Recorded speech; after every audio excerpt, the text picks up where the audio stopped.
Welcome back to the Oscar Project Podcast, the show where I discuss Oscar-nominated films year by year.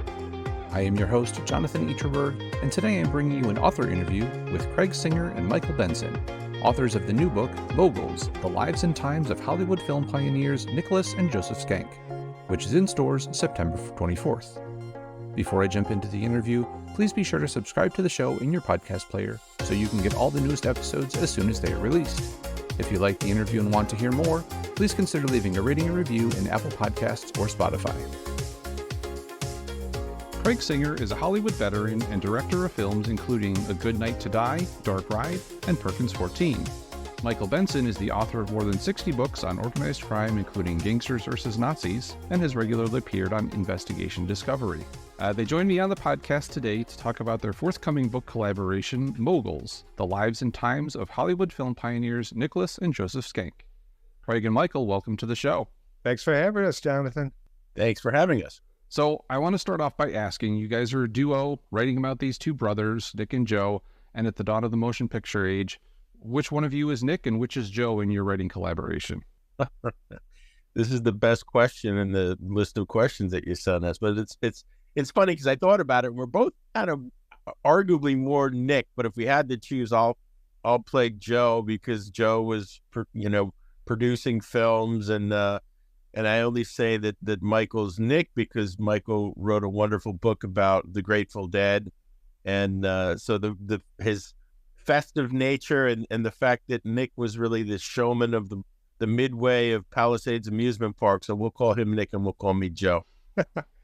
Yeah, I find it's a distinctly imperfect analogy. We're both family men. Yeah, I wish there was a phase in my life where I was serial dating starlets, but no. Yeah, yeah. But I'll take Nick. I didn't come over on the boat, but I started out very humbly, growing up on a dirt road, Chi-Li, New York, coming to the big city, New York City, seeking fame and fortune. And since Nick was the real estate guy, who first thing he did when Marcus Loeb passed away and he took over Loeb's Inc., was he built 5 Wonder theaters in New York, one in each borough except for Staten Island. He put that one in Jersey City. And I am grown up to be a man who sometimes goes to events just because of the venue. And I've written a book about ballparks. I love theaters. I go to the King's Theater in Flatbush, originally built by Nick Schenck. Regardless of what's going on there, I just enjoyed being in those theaters. Yeah. I just wanted to steal Michael's thunder because I didn't want him to have a tunnel under his mansion that led to Marilyn Monroe, so I figure I would. Wow. Tough work if you can get it. Right. Now, I really like how the book spent time initially focusing on Nick and Joe at the beginning. You mentioned, the immigration into the U.S., but then the chapter started to branch off into some of the famous names they rubbed elbows with in Hollywood, from Buster Keaton and Charlie Chaplin to folks like Fatty Arbuckle, and you mentioned Marilyn Monroe. Why did you feel this was kind of the right way to approach the story of these brothers? I'll give it a quickie, and then Michael, you could launch in. I feel like since really so few people were familiar with the Schencks, and the gentleman who introduced me to them was the family changed the name to Schenck. Currently, they're Schencks. Is the fact that there's just so much information, and our cup runneth over with all of these really entertaining and informative and educational and unique anecdotes that we kind of, had to pick and choose our battles with regard to what we wanted to focus on and highlight. And I feel like we found the proper balance, the proper mix, and I think people who have never heard of Nick and Joe, but certainly have heard of these other characters that you mentioned, like the Arbuckles and the Keatons of the world, I think they're going to find it really incredibly entertaining and interesting. Yeah, and I think that sometimes the best way to look at really powerful people is to examine their effect on the world around them. Besides, what a supporting cast. How could you leave them out? Buster Keaton, Fatty Arbuckle, Talmadge sisters, Charlie Chaplin, Rudolph Valentino. If a reader is concerned that they've never heard of the Schencks, they should rest assured that they will have heard of everyone else in the book. So, and I think, when you're dealing with a subject that people draw a blank on, twice as powerful as the Warner Brothers, but who are they? It helps to show the company they kept. It's totally unfair that nobody knows who the Schencks are, and we're out to take care of their legacy for them. Yeah, it's true. And it's fascinating because, we talk about all those characters in addition to Bugsy Siegel and Louis B. Mayer and Irving Thalberg. And these guys were like the power behind the power. And I think it's really fascinating that when you really delve into, the people who are actually pulling the strings. And that's really what kind of captured my imagination initially. In addition to the shock that nobody really heard of these guys, because the way it was introduced to me as I was shooting a film, and one of the executive producers was the great nephew of Nick and Joe, and he mentioned to me casually, over lunch, he's like, my family really were pioneers of the studio system in Hollywood, and that was it. I was hooked at that point, and then Michael and I really kind of dove deep into the rabbit hole and came up with all these great stories. Yeah, that's wonderful. And they're definitely a name that I knew in passing just from, following movies and movie history, but didn't definitely know, as much of this detail as you give in the book. Now, the Schencks were no stranger to scandal throughout their lives. We've each mentioned Petty Arbuckle a little bit, and they paid some of his legal fees when he was on trial for murder, of all things. And of course, Joe later on got into his own troubles. And how did some of these events help shape the brothers throughout their lives in show business? Well, I think Nick sought privacy and anonymity. He didn't like movie people in particular. His job, his preferable job, was running Palisades Park amusement park. He just couldn't, because after Marcus Loeb passed away and Caroline Lowe, the widow, put Nick in charge of this massive empire, he couldn't work in his carnival anymore. So he sealed himself up in a big mansion on the North Shore. I mean, he still had the life of a very rich man. He took his yacht to work every day. His office was on the penthouse of the Lowe's Theater and Times Square. But he never wanted his name in the papers after that, after the various scandals. I think his theory was he had to work with the people at MGM, but he didn't really want to shake hands with them. Now, Joe, I think, might have picked up some guilty feelings because some of the bad decisions he'd made in his life. He became an exceedingly nice and generous man. He was known for giving handouts to people who'd been successful in Hollywood but had washed up. I mean, if there actually had been a Norma Desmond, Joe Schenck would have been taking care of her. And, there's a possibility that she was based, at least in part, on Norma Talmadge, Joe's wife, in which case he was taking care of her. So, yeah, I think that it did have an effect on them. But none of it was of their own doing. I think one of the worst publicity they would have gotten would have been from the blacklist of writers who were, communists. But the choice they had was either, hang 10 writers out to dry or lose your studios to a congressional mandate. And maybe even more so, Joe, than Nick, but there was probably some self-interest because Fatty Arbuckle was immensely popular, and I don't think Joe or anybody could have predicted the public backlash of that whole trial and debacle and acquittal. I think that there may have been, some self-interest there, and Joe paying for Fatty Arbuckle's legal bills. And I think throughout their career, when you kind of zoom out and zoom back down, these guys were like serial opportunists, like whether it was the pharmacy in Chinatown or the beer concession or the amusement park or ultimately the flickers of the film industry. They were smart, they were visionary, and they were very, very opportunistic entrepreneurs. Yeah, I think that, Joe Schenck would have us believe that he thought that Roscoe Arbuckle was innocent, whereas I don't think that's true. What Roscoe said to him was, Joe, it was an accident, which implies that there's an it. And as doctors said at the time, bladders don't puncture themselves. So something happened, something really bad happened, and it was Roscoe's fault. Probably not murder. I don't think it was intentional. He told the truth when he said it was an accident, but she just got a tummy ache and died. Wasn't the true story, even if he was eventually acquitted. I think by charging him with murder, they overcharged him. Sure. Yeah, and I think, Craig, going back to your point, I think the whole point of them being, opportunists, and it really comes through, especially in the first half of the book, and where they're, kind of what seem like chance meetings, but they take every advantage of them, and fulfill their opportunities there. Now, one of the devices you use in the book is writing several of the scenes almost as if they're movie scripts, including a little bit at the beginning between an aging Joe Schenck and Buster Keaton.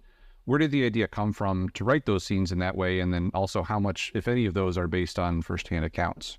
We have a Ouija board, Michael and I, and we just kind of actually, one of the incarnations of this whole journey was a screenplay. And it's funny, during my research, I kind of dug up one of the original versions of a potential Moguls script. And that was the most fun for me anyway, was kind of imagining some of these scenes, like the Keaton scene and the Marilyn Monroe scene specifically. But I don't know, Michael, what do you think? It was just... You use the phrase first-hand accounts, and then first-hand is not the same thing as genuine. Right. The book is so of the movies that it occasionally becomes a movie. And Craig and I use a novelist's license in this book, often to smooth the chronology, make it an entertaining read. But, the real question is, how much of the dialogue did we write, and how much was written by historians who preceded us? You just can't transcribe history.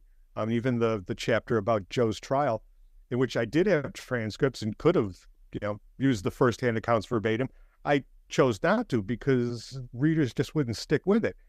Trials are very slow and boring. So what appears in the book to be question and answers from a trial is actually, a day's worth of testimony, condensed into a couple of pages. Sure, makes sense. And my favorite part of the book, too, where the three actresses with their identical furs come in. Yeah. And I'll tell the jury that Joe bought them a fur. Right. And obviously, you mentioned you did a lot of research, a lot of background into these two men for the book.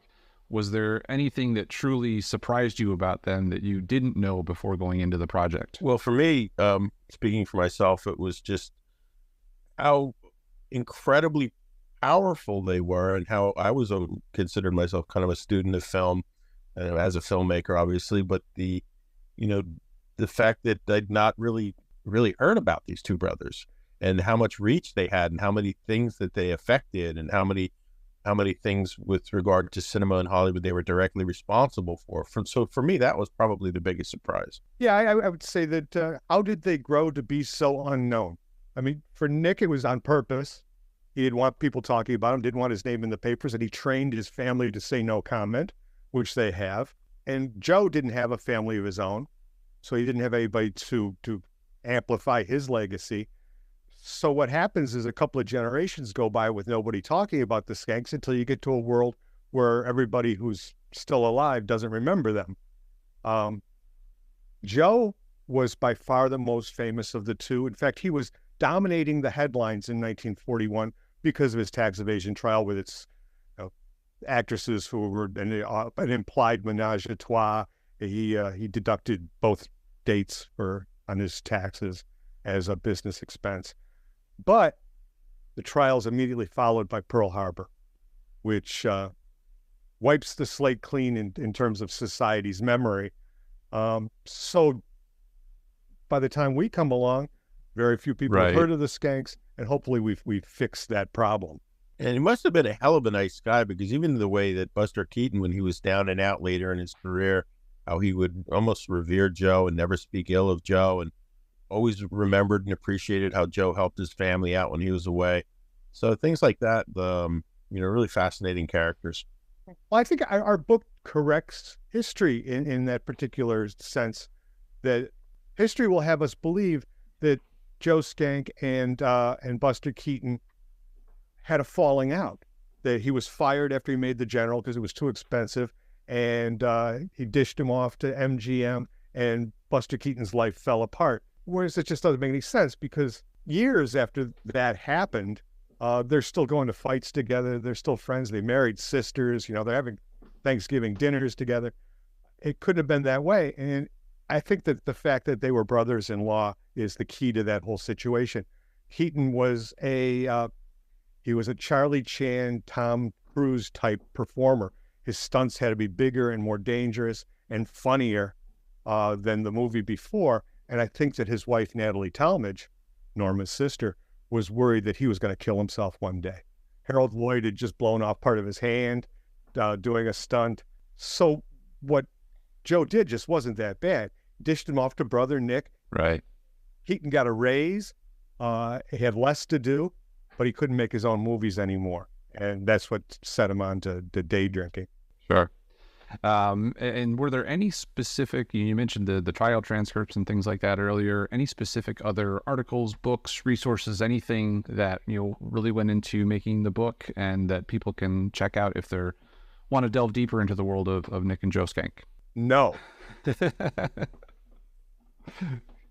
Just read Moguls. They'll get everything they need. That's a great answer. That's right, Jonathan.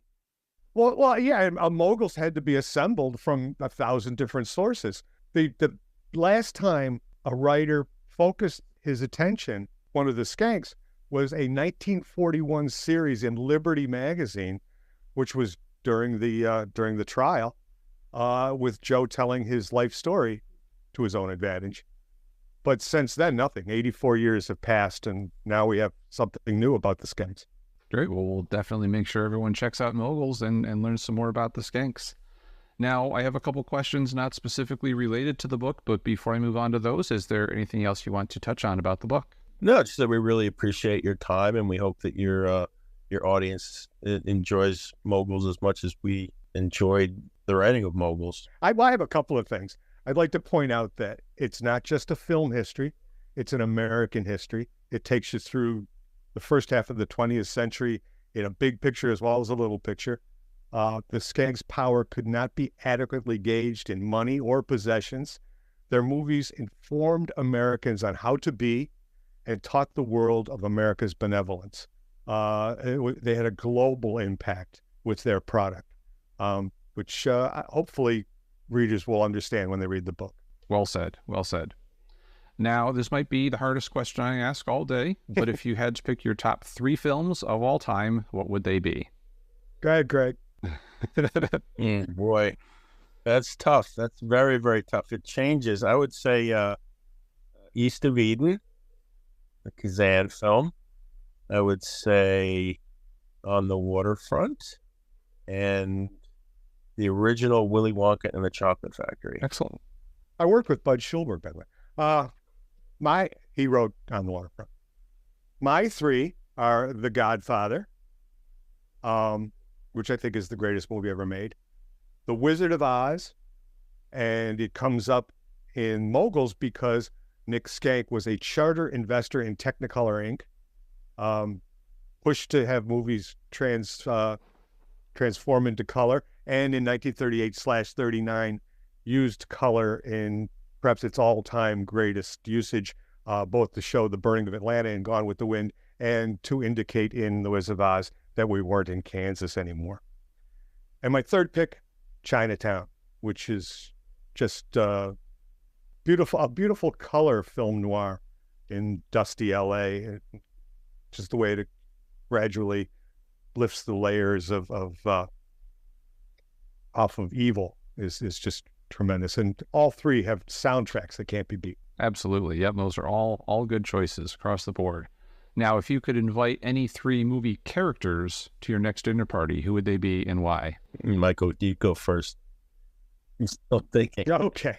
Well, I once I thought of my answer, I couldn't get off of it, even though it doesn't quite follow the rules. I would pick John, George, and Ringo from A Hard Day's Night. Sorry, Paul. The question asked for 3. But just what a gas it would be to have dinner with the 1964 Beatles. Not the real Beatles, of course, the characters they played in the movie. The characters from the movie, sure. Yep, and no problem bending the rules there. I had somebody recommend one of their interviewed someone who had written a book about Walt Disney, and their pick was the Walt Disney from Saving Mr. Banks. So okay. It's allowed. It's still a movie character, so go for it. Oh, good. But let's keep it lively. So my dinner party would have, let's see, Charlton Heston from Planet of the Apes, Alex from A Clockwork Orange, and Erik Bana's character in Chopper.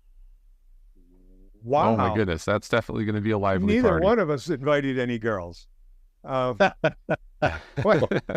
Excellent. Well, do you guys have any books that you could recommend besides Moguls that you've read recently? They could be fiction, nonfiction, and don't have to be related to movies. Anything you're reading lately? Want me to go first again? A friend turned me on to a book called The Devil in the White City, which I thought was spectacular. I read that. All right. Michael, you? Oh, I thought we were supposed to come up with 3. Oh, no, this one can be any number. 1, 2, 3, 10, however many you got. I have 3. First was Once Upon a Time in Hollywood, Tarantino's novelization of the script.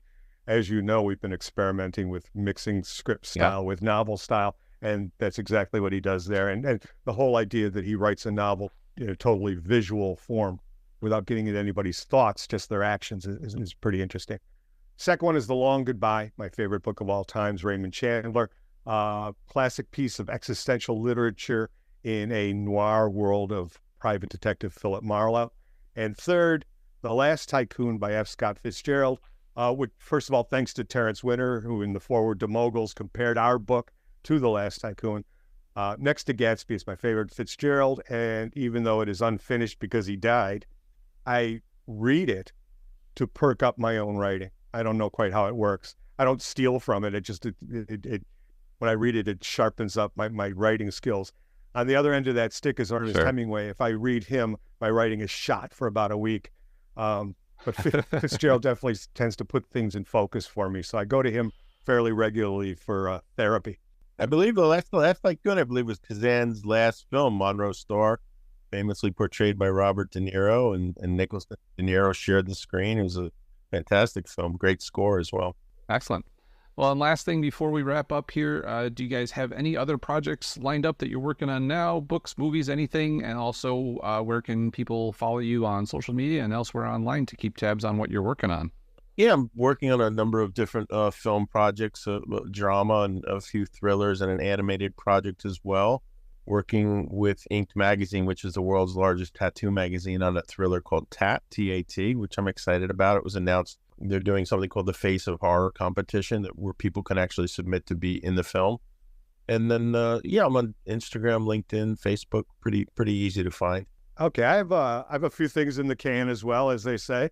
In a few weeks, my book with Frank DiMatteo is coming out. It's called Red Hook, and it's the history of Brooklyn's toughest neighborhood based on the crimes that were committed there, going all the way back to the Lenape Indians and right up until the beginning of the 21st century. And I just finished a book called Mafia Secrets with Gianni Russo, who you might remember as Carlo in The Godfather. So those things will be coming out pretty soon, and then next year sometime. Excellent. And is there any place folks can follow you online? Oh, yeah. At author Michael Benson, all one word, I think gets you in to just see my stuff. Perfect. We'll include some links to those so that people can check out your work and be updated whenever new stuff comes out, I'm sure. I appreciate that, Jonathan. Well, Craig, Michael, thank you so much for the time today. Really appreciated you being willing to share the book and sharing some of the stories about Nick and Joe Schenck. Thank you. Thank you, Jonathan. It was a pleasure. Thank you again to my guests today, Craig Singer and Michael Benson. Their book, Moguls, The Lives and Times of Hollywood Film Pioneers Nicholas and Joseph Schenck, will be published on September 24th, and I'll have a link in the show notes to where you can pre-order a copy, along with links to all the movies and books mentioned in the episode. The Oscar Project podcast is written and produced by me, Jonathan Eacherberg, with editing assistance from Joshua Eacherberg. Please be sure to come back for my next episode, where I will be speaking with Luke Purdy, director of the short film Mail Order Queens. Until then, I hope to see you at the movies.